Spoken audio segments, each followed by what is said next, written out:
Tahu nggak, gaji anggota DPR di Indonesia bisa tembus 3 juta rupiah per hari. 3 juta, itu baru gaji pokok dan tunjangan dasar. Belum termasuk fasilitas, perjalanan dinas, dan berbagai tambahan lain. Sekarang, coba bandingin dengan kenyataan sehari-hari jutaan rakyat Indonesia. Banyak yang masih berjuang untuk nyari 100 ribu aja per hari. Ada yang kerja seharian penuh, panas-panasan, tapi hasilnya bahkan nggak cukup buat kebutuhan dasar. Pertanyaannya sederhana, apakah sistem ini adil? Atau sebenarnya kita sedang hidup di dunia yang terlalu timpang? Anggota DPR bukan cuma digaji bulanan. Kalau dihitung rata-rata, penghasilan mereka bisa setara 3 juta rupiah setiap hari kerja. Dengan posisi itu, 1 bulan bisa puluhan juta. Sementara, data BPS menunjukkan rata-rata upah buruh harian di Indonesia masih ada di kisaran 60–80 ribu rupiah per hari. Artinya, kesenjangan antara pengambil kebijakan dengan rakyat yang mereka wakili bisa ratusan kali lipat.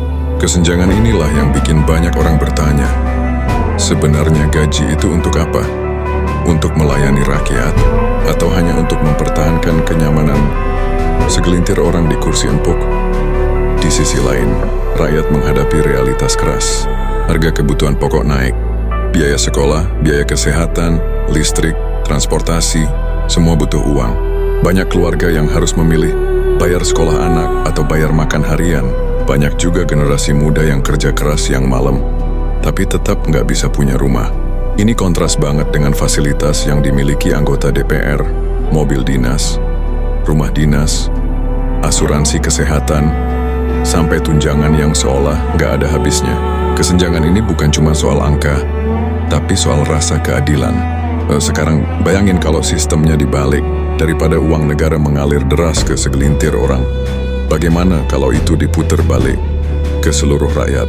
Inilah konsep yang disebut Universal Basic Income atau gaji dasar universal. Konsepnya sederhana. Setiap orang, dari bayi sampai lansia, otomatis menerima tunjangan bulanan dari negara. Tanpa syarat, tanpa diskriminasi. Gaji dasar ini bukan untuk bikin orang kaya, tapi untuk memastikan semua orang bisa hidup layak. Makan aman, sekolah aman, biaya dasar hidup terjamin. Konsep ini udah diuji coba di beberapa negara. Finlandia misalnya, pernah kasih gaji dasar bulanan ke warganya untuk melihat efeknya.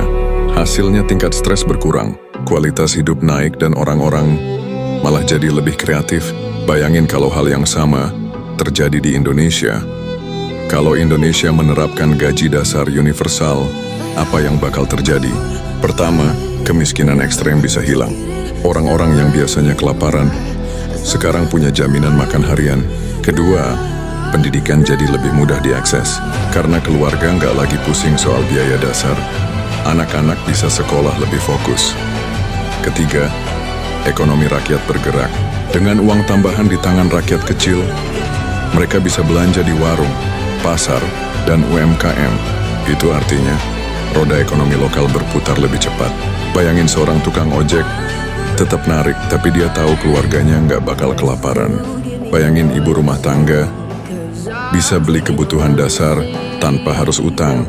Bayangin mahasiswa bisa fokus kuliah tanpa mikirin kerja part-time berlebihan. Utopia ini bukan soal mimpi kosong, tapi soal redistribusi yang lebih adil. Nah, sekarang mari kita kembali ke pertanyaan awal. Kenapa anggota DPR bisa digaji 3 juta rupiah per hari? Dan kenapa rakyat masih harus berjuang keras hanya untuk ratusan ribu? Apakah kita salah sistem? Atau memang kita terlalu terbiasa menerima ketidakadilan? Utopia itu sederhana, bukan gedung tinggi, bukan mobil mewah, bukan gaji miliaran, tapi jaminan hidup layak untuk semua. Kalau uang negara bisa dipakai untuk itu, mungkin Indonesia bisa benar-benar jadi rumah yang adil untuk semua warganya. Pertanyaannya tinggal satu. Apakah kita berani bermimpi dan berani menuntut mimpi itu jadi nyata? Kalau lu setuju bahwa hidup layak harus jadi hak semua orang, klik tombol subscribe, karena kita bakal terus bahas hal-hal yang orang jarang berani omongin.